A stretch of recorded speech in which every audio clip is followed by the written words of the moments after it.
Profitez de votre programme avec SD Access, marque accession de la Société dauphinoise pour l'habitat, engagée pour des constructions de qualité en Isère. Prenez soin de votre santé et de l'environnement avec Medialp, vente et location de matériel de confort médical. Profitez de votre programme avec Grenoble-Alpes Métropole, la métropole qui s'engage pour l'environnement.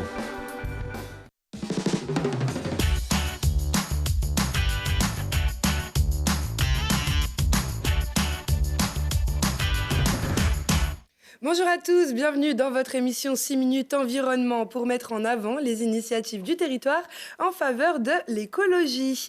Et le procureur de la République de Grenoble, Éric Vaillant, a signé avec France Nature Environnement et l'Office français de la biodiversité pour punir les auteurs de dépôts sauvages et proposer notamment à ces délinquants de l'environnement des stages alternatifs aux poursuites pénales.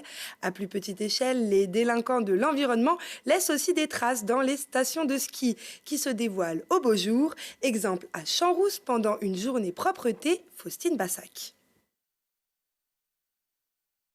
Des emballages plastiques ramassés par kilo et des mégots de cigarettes par centaines. Cela fait plus de 20 ans que l'opération Champs-Rousse propre réunit des habitants et employés de la commune pour ramasser les déchets laissés par les touristes. On va faire les marches. Moi, ça fait 15 ans que je suis ici et d'année en année, on a de moins en moins de déchets. Donc ça veut dire quand même que les gens sont sensibilisés au respect de la nature et des stations. Mais il y en a toujours. Il y en a toujours et tant qu'il y en a toujours, il faut être là. Pistes de ski, front de neige, parking, tous les coins sont ratissés pour offrir aux touristes un environnement propre avant la saison estivale.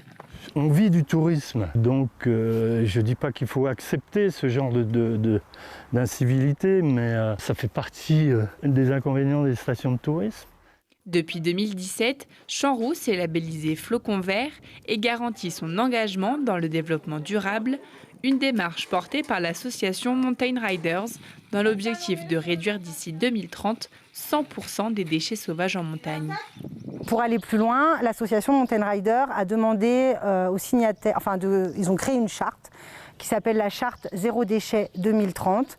Donc l'objectif, c'est que les signataires de cette charte adoptent justement un spot, c'est-à-dire qu'il y aura 2 ramassages pendant 3 ans et ça permet vraiment d'avoir une caractérisation très précise des déchets et pouvoir vraiment les limiter à la source.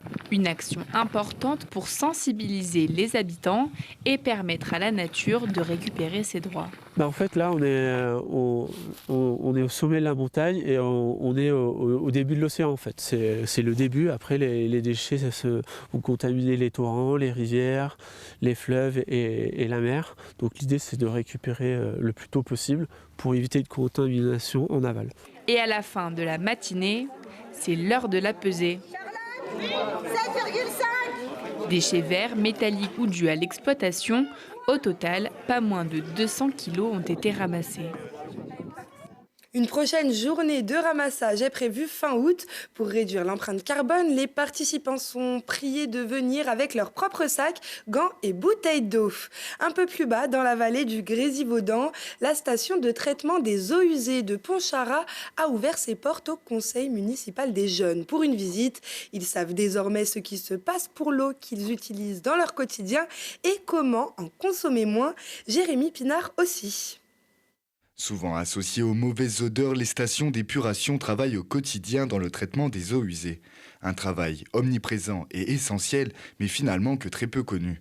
Sur la commune de Pontcharrat, des élèves ont eu la chance de visiter la station de traitement des eaux usées de la communauté de communes du Grésivaudan. On leur a expliqué tout ce qui était traitement des eaux usées des 17 communes que collecte la station d'épuration de Pontcharrat, ainsi que le traitement des boues, ce que nous on considère qu'on appelle des boues, qui sont en fait un mélange de bactéries qui nous permettent de traiter les eaux usées.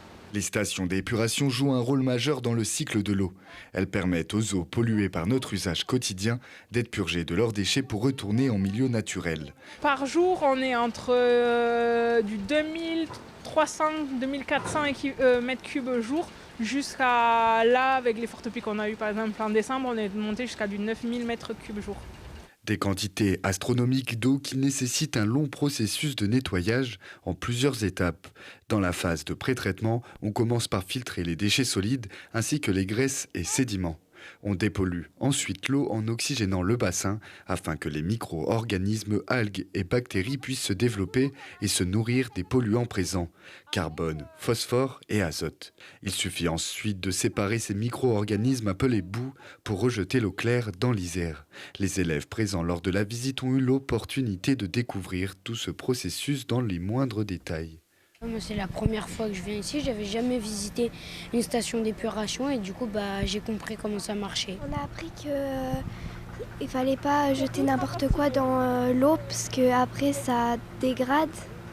On n'a pas tout le temps la chance d'aller visiter une station d'épuration, puis au moins là ils nous expliquent bien des fois en détail.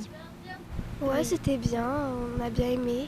C'était assez sympa. C'était sympa, instructif et si on a appris des choses, enfin genre c'est déjà des trucs vu qu'on a fait une leçon en classe. Mais là on a pu voir sur le terrain comment ça se passait.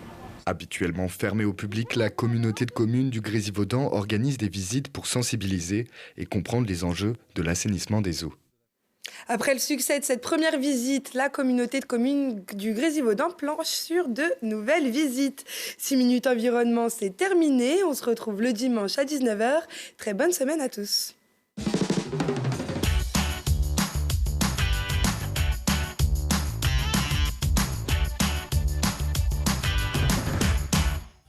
Vous avez profité de votre programme avec Grenoble-Alpes Métropole, la métropole qui s'engage pour l'environnement. Prenez soin de votre santé et de l'environnement avec Medialp, vente et location de matériel de confort médical. C'était votre programme avec SD Access, marque accession de la Société dauphinoise pour l'habitat, engagée pour des constructions de qualité en Isère.